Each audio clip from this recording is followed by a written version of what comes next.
She collapsed in the middle of a bustling street, clutching her newborn tightly to her chest.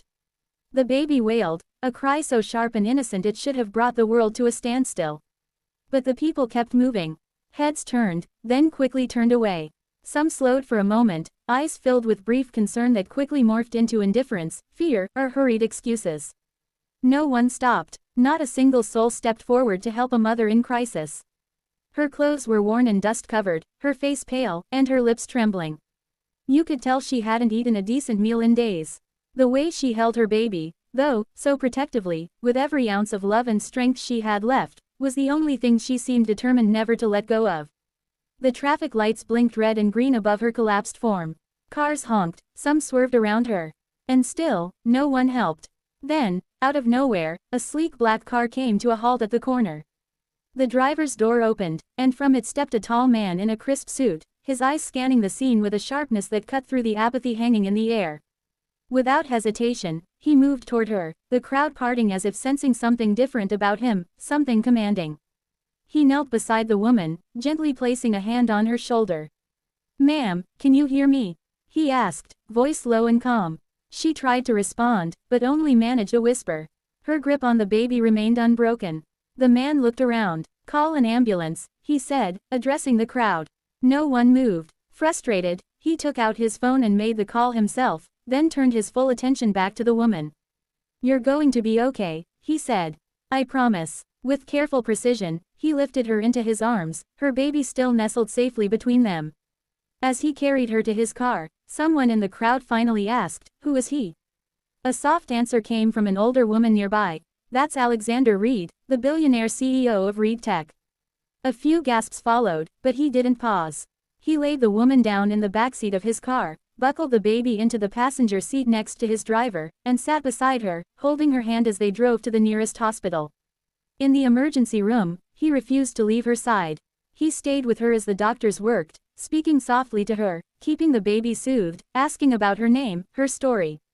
Her name was Elena. She had been living in a shelter after her partner abandoned her during pregnancy. The baby, she whispered, was named Hope. Alexander sat back in stunned silence. "Hope," he repeated softly, as if the word held some forgotten meaning. It did. He had lost his own wife and newborn daughter years ago. Their names were Grace and Lily. He had never held Lily. He had buried himself in work, building an empire from the ground up, but it had never filled the hole left in his heart. He didn't believe in fate, but somehow, this moment felt like more than coincidence. When Elena regained strength, she apologized for being a burden. But Alexander shook his head. "You saved me more than I saved you." He arranged for her to stay in a private hospital room. He paid her bills without a second thought. But more than that, he visited every day. Brought fresh clothes, toys for the baby, books to help her rest. He learned her favorite food. He even held little Hope in his arms for hours at a time, learning again how to love without fear. Weeks passed, and Elena grew stronger. Her spirit returned. She laughed softly one afternoon when Alexander tried to feed Hope mashed peas and ended up wearing half of it. They weren't related. They weren't bound by blood or marriage. But somehow, they had become a family. Alexander offered Elena a job at Reed Tech's nonprofit foundation, a position where she could help other single mothers get back on their feet. He also set up a trust fund for Hope, ensuring that her future would be bright no matter what. The story spread quickly. Media outlets called it the CEO's miracle encounter. But neither Alexander nor Elena wanted the spotlight. They simply wanted to live the life fate had handed them, quietly and gratefully. Some called him a hero. Others speculated about publicity stunts. But those who knew him best said something had changed in him.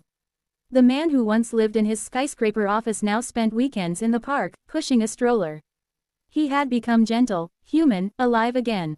And Elena, she bloomed. With security and dignity restored, she inspired other women at the foundation, reminding them that even at your lowest point, hope can appear in the most unexpected way, sometimes in the form of a stranger who lifts you off the street and into a new life. 1 year later, on a sunny afternoon in the very park where they first met, Alexander knelt beside a picnic blanket and held out a tiny ring box. Hope clapped her hands. Elena gasped. And with tears in her eyes, she whispered yes. It wasn't a fairy tale, it was something realer. A story of two broken souls who found healing through kindness, connection, and love. No one ever found out why Alexander was in that part of the city that day. He never explained it, but he believed something larger than himself had led him there. And as for the people who passed Elena by before he arrived, some lived with regret, others pretended they never saw anything.